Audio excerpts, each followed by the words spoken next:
welcome to the Creative Constitution podcast. Today I'm joined by Steve Davidson, who is an amazing creative, and we're going to talk about software.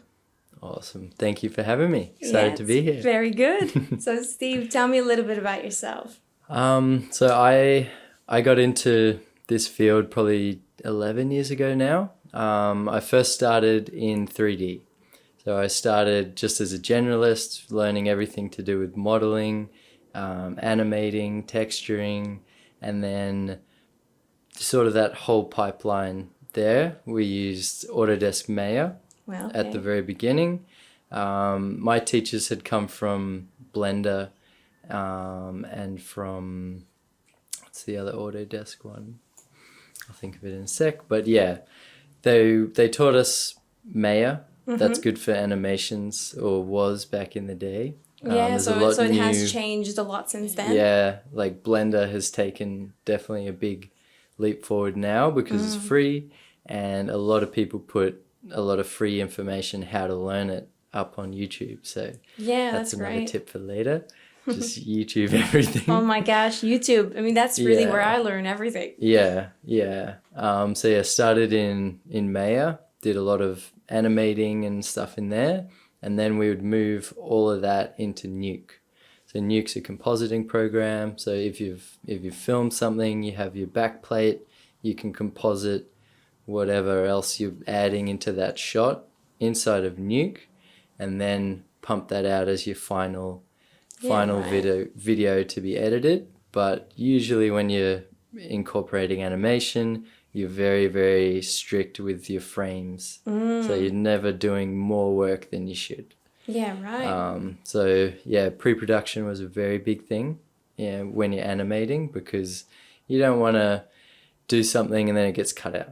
Like it's, And it takes up a lot of resources to do anything when it comes to animation. Yeah. So how did you use those softwares to kind of, at what stages of the production would you use them, and in what ways would you use them? Well, Maya was actually really handy for pre-production, especially if you're doing like a complicated scene or you haven't actually been to the location. You're able to use the sun sky in there to, choose the date, the time, and it will position that sun where you want it. Oh, that's great for location planning. Create your scene, start to think of like, the lenses you want to use. Will this work? And start to block out your scene in 3D, saving you a lot of time later. And is that a really good tool to use for filmmakers that are going to be on the ground filming with real actors, or is it more so used in other ways? It's definitely like, that's just one way you can use it. It's a massive program. You can do so much in it. Yeah. But that was one way we were taught to use it. But yeah, you can punch out super polished stuff, like pro stuff in there regardless. But it's a good tool that you can use to then shot list from there. Right. And decide on angles, and just kind of, you can create what are they called? Animatics. So like an animated shot list. And so you can start to get timing of how the scenes go and how the camera's moving. And so you can kind of get a timeline down already, save that space, and start to add in, stuff that you filmed or your titles or whatever, and then come replace them later with the real shots. But like it was a good way to just start to think about what we're going to do later. Right, okay. And what sort of projects have you worked on in the past where you've really used these bits of software? So, for that, I was a student, so a lot of them were student things. We'd just come up with different stories, different clips, or like different people had different goals. It was usually group teamwork, so whoever was leading that certain project wanted to do, we would just do that. So, just student stuff. Yeah, that's great still. Well, you gotta start somewhere, I say. This podcast is really about kind of bringing light to the knowledge that everybody carries. I'm a strong believer in the fact that you can learn something from everyone. And that's why this podcast is really talking to people from all walks of life at every stage of their career. Yeah, then I realized from 3D, I didn't understand my cameras. I didn't understand lenses. I could create and light, which I loved. I loved lighting and getting into visual effects as well. Later down the pipeline. So just that is such a complicated simulations area. and different things like that. But yeah, realizing that I couldn't showcase it well because I didn't know and understand f-stops and, you know, all these different things. I was just in 3D, when you have a lens that can literally do anything, you just put the inputs in on a 100mm, you know, prime lens. Right. But why am I not getting, you know, my rack pull? Why can't that work? You know, I just didn't understand the lenses and different things. So then I went to film school. Right. Okay. So I did a year at the New York Film Academy here on the Gold Coast. Nice. And then started to understand how cameras work, essentially. And then how did that knowledge from going to film school impact your work when it came back to doing 3D elements? Heaps. Like I understood cinematography, you know, camera movement for a reason, not just because you can. Yeah. You know, the film school, I feel like I already had quite a bit of knowledge, so like I didn't, like nothing was really new, but some things hit home, like, you know, having purpose. Right. For your shots. And well, I think that's also something that I've learned through practice. I mean, I personally haven't gone to film school. My film school was making films. Yeah. And you start to learn a lot about cameras as you kind of like watch the cinematographers make decisions. Yeah. But it must be so different when you're working in a 3D environment. And I've played around with Blender a little bit. I've made a few NFTs and kind of, you know, just tinkered here and there.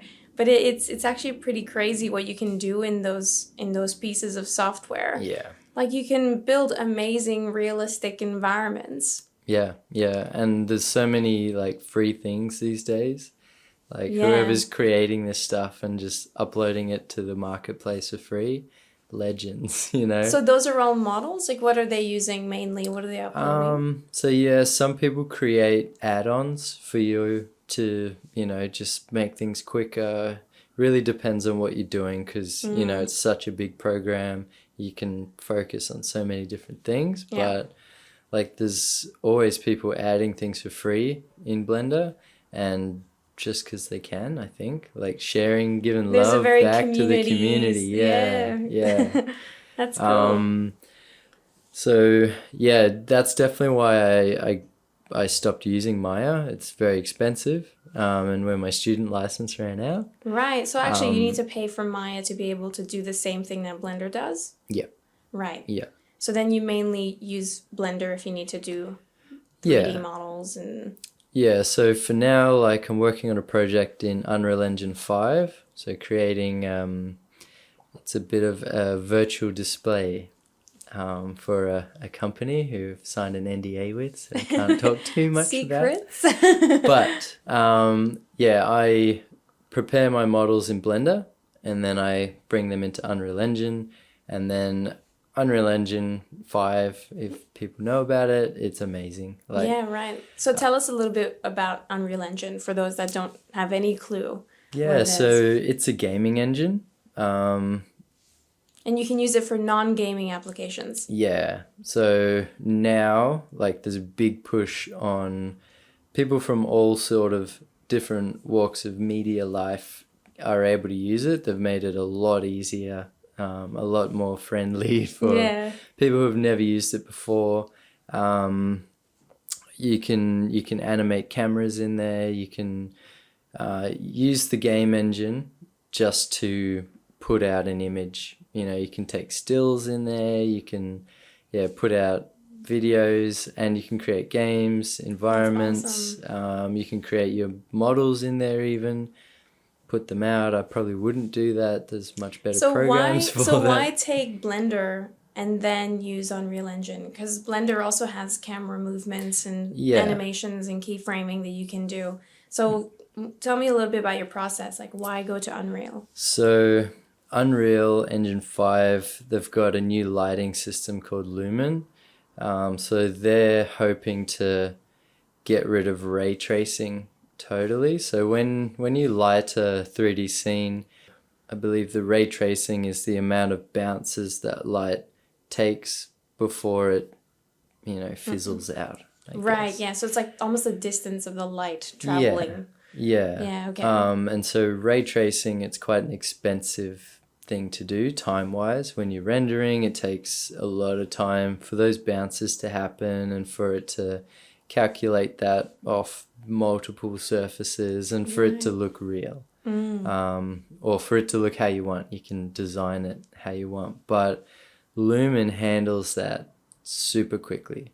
And so in most 3D programs, you'll have to render it, and usually it's local. So that'll be happening. It'll take, depends on your system, your computer. It could take a couple minutes or it could take an hour. Right. You'll see it, and then if you need to make any changes or whatever from there, then you go and do those changes. Whereas Unreal with Lumen and with Nanite, so Nanite is their new polygon system. So a lot of these 3D tools. Programs were limited by the amount of polygons that are in a scene. So like literally any model is made up of vertices, edges, and a surface. And these are all things that light will bounce off, or a simulation's gonna read, and it's gonna cost in computing time. Right. Whereas Unreal Engine 5 alleviates a lot of those restrictions, because now we can have billions of polygons, and it doesn't matter, it's going to handle it. So is it because they've built in like special algorithms that just know that super well? And yeah, so they've kind of changed the way that the system reads these things, and it uses a lot of copies or instances of the models, and is able to replicate them without the computer having to think about, say if we have this blade here. Yeah. And then we duplicate it 1,000,000 times. An old program would be thinking about it 1,000,000 times. Whereas in this one, it's just reading from one and duplicating it over 1,000,000, but it's not getting weighed down by that. It just...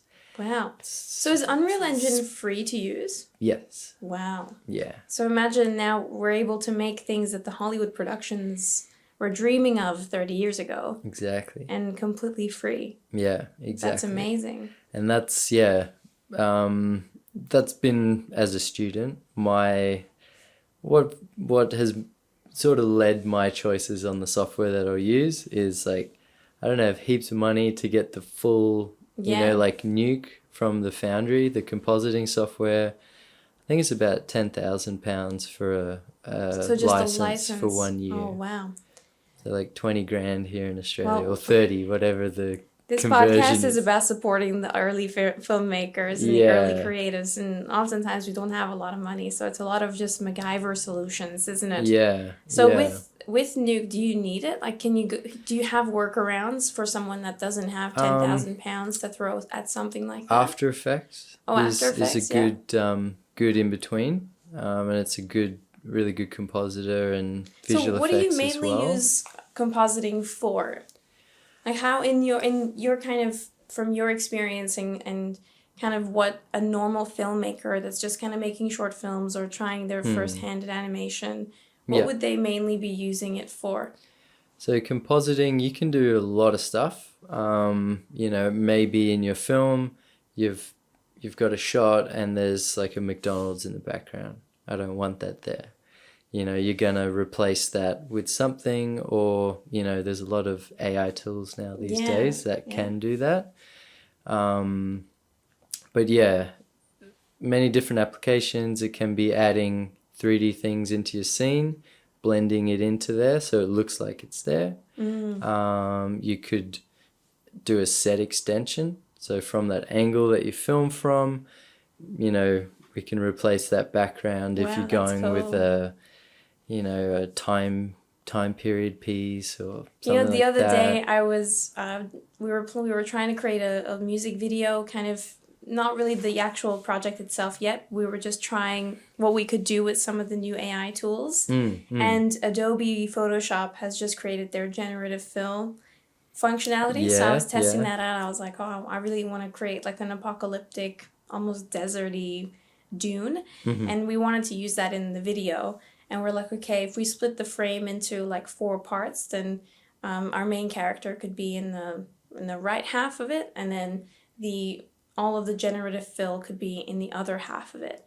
And we're trying things out. And at the moment, it's a little hard to like do it with moving pictures, because it would have to be a still frame that you take from the actual music video. And then you throw that into Adobe Photoshop, the beta version. And then you can just, with a little square, select where you'd like, some like abandoned buildings instead of trees. But then it's like it's so tough to kind of like get those things to even animate or move and so forth. So I would guess that's where After Effects can come in and just make that whole job so much easier. Yeah, so with compositing, you usually work off your main frame and you make all your changes or replacements or whatever you're doing. But tracking is a big thing inside of it. So that 3D tracking, so it's going to stick to that point. So as your camera's moving, it's moving with it. And so you're not going to notice that. So that's much better then. Yeah. A lot of it is, you track your camera. So whatever that movement's doing, it works out how the camera's moved. And in a 3D space, it has that data.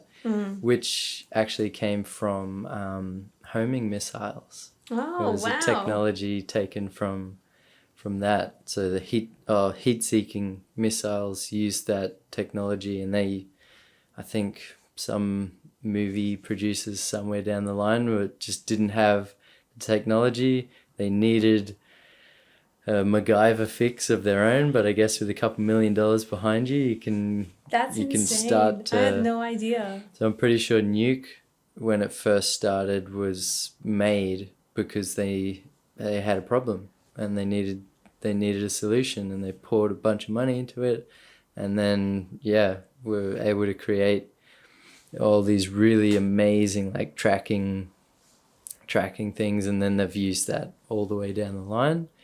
But Nuke itself can do visual effects. It can do like simulations. Like most of these programs can do a lot of different things, but a lot of these programs are really good at one of them. So it's good to know. It's good to know which one to choose for what. For your purpose. Yeah, right. Yeah. So then in your own process and kind of what you've learned over the last few years of doing that and playing with those softwares, what's been kind of like your takeaway of it? Like Blender is for X, After Effects is for Y. What is your kind of, I think you don't want to get stuck to a specific software and kind of stop learning. So imagine Blender 2.0, it's called something entirely different, and that one can do the job 10x better. Do you stay tied to Blender because you love it and whatever, or what's the kind of your thinking around that? I wouldn't get I wouldn't be loyal to any program because they're not loyal to you. Whatever can do the job better. If you're able to, quickly switch, if that's in your repertoire, just to be able to switch between a program. A lot of it is learning the UI again. What do they call these certain things that the other program calls? It seems like a lot of them try to be similar. Like, it seems like a lot of the video editing software, for example, like when you go to DaVinci Resolve or you use Adobe Premiere, a lot of it kind of looks the same. And I think they probably do that so that it's a lower barrier to entry for like someone starting new. I think so too. But like for editing, I use DaVinci Resolve. A lot of people like Premiere for whatever reason. I don't understand that. I used to use Final Cut X all the time. It was amazing, but I just I reached a limit. There was only so much I could do in there, even with different plugins and whatever. Like I kind of hit the ceiling there, and I couldn't really push it any further. But then, a friend of mine who was just getting into DaVinci Resolve and said like, oh, you'd love it. Like you should definitely use it. To be honest, I've had the same experience. I was using Premiere for a long time and I was like, I'm top shit. And then all of a sudden I was working on my latest short film. And that one, I was told by my editor to use DaVinci Resolve because that's what he was going to use. And at first, I was like, man, this is so complicated. There's like 1,000 buttons. There's like 1,000 screens. So it was tough making the transition. But now it's like, you can't go back because it's just, there's so much to it. And you can do everything within that one software. And it's free. Rendering? Rendering, oh my gosh. It only takes a few minutes. Yeah. Adobe Premiere, I'd be waiting like half an hour for anything decent. And then it fails.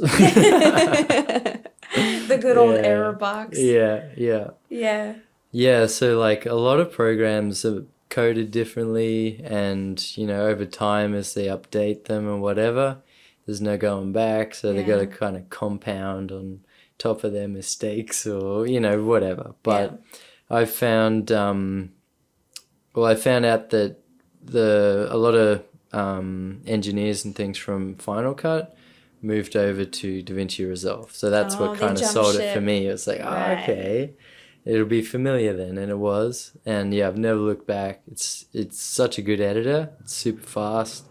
And it's broken down quite easily. Like you got 5 tabs on the bottom. You like import.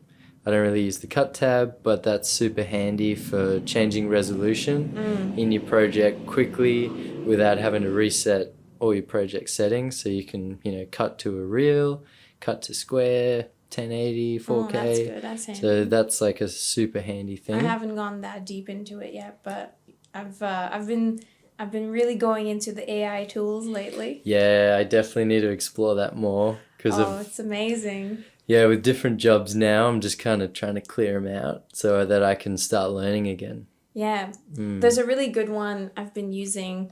It's called Runway ML, and it's like a brand new tool, and I was waiting for ages to get into their little wait list. Okay. A lot of these AI tools, when they first launch, they want more exclusivity, so they'll get all the influencers first. Yeah. But once I got access, we were playing around with some of the text to video tools, and I was trying to create like a mini short film, but it is quite complicated. But it's amazing what AI is coming out with. Jazz and I did a podcast on the impact of AI on actors, and I definitely think it's going to have a huge impact. Yeah. But this episode's all about software, and I think for me, one of the major things that I struggled with was kind of like removing backgrounds, and I really struggled with some of the more compositing, like After Effects stuff. I just never really touched it because I felt like that was completely out of my skill level, and I didn't have the time for it. Yeah. And so some of the AI tools, I just kind of upload the video and I'll just download it and has no background anymore. Some of that stuff is really handy. Yeah. And I think this goes to kind of what you were saying earlier about like Blender's for something, After Effects is for something. Yeah. And it's like picking and choosing what works and kind of maximizing what you get from each software. Yeah. That's, I think, the best way to do it. Not being loyal to one thing. Yeah. And, like, say if you start in one program, don't be afraid to switch and just because you've like put time into something, like say you spend 20 hours learning Adobe Premiere, and then you try DaVinci Resolve and you're like, oh, this is actually pretty cool. But then you're like, oh, but I just spent all that time learning. Well, sometimes it's fine to make that switch. Yeah, and a lot of it is cross-compatible. They might just have renamed something a little bit differently, but yeah, relearning the UI is definitely a big thing. Yeah. But if you've got experience editing, you'll pick it up really quick. But yeah, main thing for DaVinci as well was the price. It's like free. What, $2? Well, it's free like to do a lot. But then if you want to do any sort of fancy transitions and things, you have to pay. Yeah. But even that's like, what, $200? $200. Is it? Done. I think it's a one-off, right? Yeah, one-off. Finally. And you got it. I'm sick and tired of all the subscriptions. All these subscriptions. So yeah, like that. Because what's Adobe? Probably, like Premiere's probably 20-something a month. Yeah, something like that. Yeah. You pay that per month. Yeah. And all that's up if you want Photoshop and all that stuff as well. So like after a year, like you've already paid off DaVinci. Yeah. Yeah. I love DaVinci's color correction side as well. Yeah. So when you were saying what certain programs are used for, DaVinci is used for color grading predominantly. Like in the film industry now, that's the leading color grade software. Right. So most people, I think a lot of people do cut inside of there. You can cut inside of Nuke, you can cut inside of Blender, you can cut inside of Unreal. Like all of these programs are able to do that. But all the cutting, your choices, you know, laying down your timeline, I would stick to one. Right, okay. Usually I'll just start inside of DaVinci. I'll do my first assembly. So like I'll make all my cuts and choices, bring them on the timeline, probably drop a track in, see if that's working, and then I'll do all my color grading on the fly because I'm a color grader as well. Awesome. So I like things to look. So you do it as you go. You don't do it at the end. I go. Yeah. Because sometimes my choices depend on how good the shot's going to look. Right. Because sometimes, or most of the time, I do a lot of just on the fly filming, run and gun style. So as I'm filming, I'm kind of you're already thinking about what you're going to do. I'll mark that one. Yeah, I'll keep that clip. Yeah, that one was good. And then I'll pull it into DaVinci. I'll slap a grade on it. And usually because I'm using Blackmagic to film with, the B-roll works really well inside of DaVinci. And so you've got heaps to play with. Yeah, that's awesome. So a lot of people that I'm filming with or whatever, they'll look at a shot and be like, oh, damn. But I just see like, that's all right. It's in raw. I can pull that back. Is that the whole we'll fix it in post? Yeah. Because I know how to fix it in post, like that alleviates a lot of stress while I'm filming. Because like it's all good. I got this. Just keep breezing through. Yeah. Yeah, awesome. So yeah, a lot of choices are made as I'm editing. And some things that I thought were cool, you know, as you get them up on a 4K monitor, it's like, some things actually, sometimes you think your shot looks brilliant, and then you put on the full screen, you're like, ooh, that composition's that's a bit off there. Yeah. And there's a bit you can do to save that with color grading. You know, you can pull a little bit of sharpness here and there, and like power grades as well really help the eye to focus where you want to look. You can start to pull even saturation out from, you know, places that you don't want. Kind of like you track a subject, and then you have the opposite track, so kind of that background.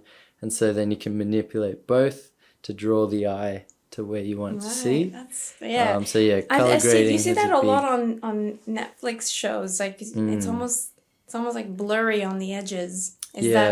Is that sort of what you mean by that? And then you kind of focus the eye to like where the characters are? Yeah, like so inside of the color grading side of DaVinci, you can use these power windows where you select a shape or a subject or whatever, and then you track them. And then so it'll run through, track that, and then you can select the opposite. The inverse. The inverse, yes, of that, and then manipulate that how you want. So, you know, you could pull a bit of the light out of it, you know, make it a bit darker, pull a few colors out, or, you know, if, you know, something in that background was just like distracting or whatever, you can just... Wow, that's so cool. It blows my mind just how much you can do these days with software that's available for almost no money. Yeah. Most of the time free. Yeah.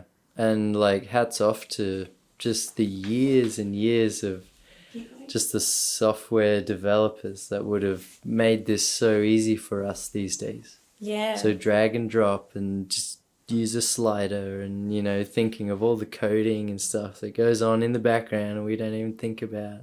Yeah. Like it's amazing. So we've talked about Blender, After Effects, DaVinci Resolve, and so many other great tools. Now, that you have all this great knowledge, what would you suggest to a young filmmaker that's just about to start maybe doing animation or looking to do some cooler stuff with short films, what would you kind of suggest? What's your advice? I would definitely suggest getting into Blender, because YouTube is just full of different courses. Like, I'm pretty sure their marketplace, there's thousands of things for free, so you can just drag and drop, start playing instantly. Whereas all the other Autodesk software like Maya and, you know, things like that, they're just they're very heavy and they're very expensive.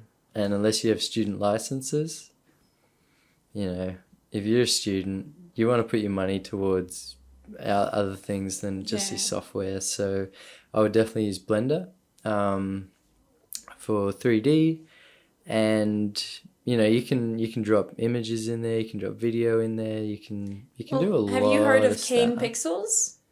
Nah. So he made honestly, it's an amazing YouTube series. Have a look at it. I'll put it in the show notes. Yeah. But he made entire short films with Blender.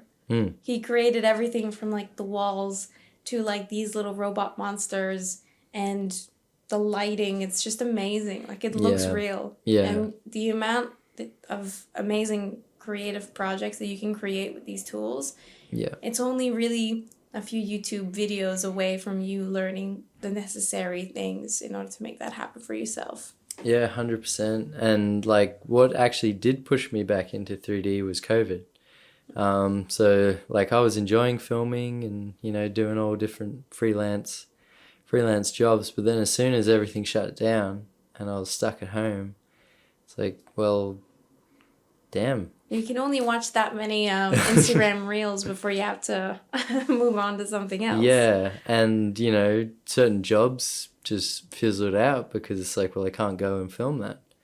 So then I was like, well, what a better time to get back into 3D, you know, reignite that fire.